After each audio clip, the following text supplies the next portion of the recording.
Éléments neufs ont filtré de ce conseil d'administration. Une confirmation en tout cas, la dette du club liégeois avoisinera en fin de saison les 300 millions de francs.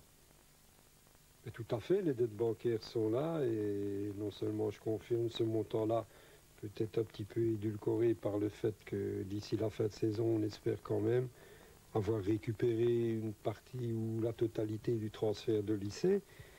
Donc le montant, je pense que c'est un montant qui tiendra la route d'ici la fin de saison. Et les banquiers ont décidé de nous mettre le couteau sur la gorge en nous disant qu'il faudra absolument apurer notre situation pour le 30 juin. L'étau se resserre donc autour de l'Old Club. Les solutions ne sont pas légion pour éviter la faillite. Soit un repreneur se manifeste enfin, mais on n'y croit plus trop du côté de Raucourt, soit on se dirige vers une fusion avec par exemple le voisin cérésien, lui aussi en proie à des problèmes budgétaires. Mais si cette fusion est présentée par certains comme déjà conclue, les deux clubs concernés, eux, infirment l'information. Estimant qu'il était prématuré de s'exprimer devant nos caméras, Janine Philippe, administratrice du FC Serein et proche du président Blaton, nous a cependant confirmé qu'à ce jour, aucune décision de fusion n'avait été prise. Mieux, l'actionnaire principal de chaque club, le président Blaton du FC Serein et l'ancien président marchandise du club liégeois, ne se sont rencontrés depuis plusieurs semaines.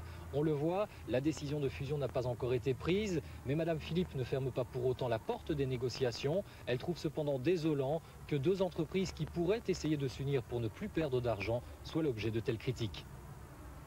Si une fusion devait toutefois avoir lieu, la direction de Serein avoue pour l'instant ne pas avoir d'idée sur l'endroit où jouer. Serait-ce à Serein ou à Sclessin dans le stade du Standard? Rien n'est sûr, même si le président Blaton rêve de laisser le football à Serein. Enfin, quelle que soit l'évolution du dossier cette saison, Serein pour sa part réaffirme ses ambitions. Il n'y aura pas de vente de joueurs pour l'instant et l'objectif avoué reste l'Europe.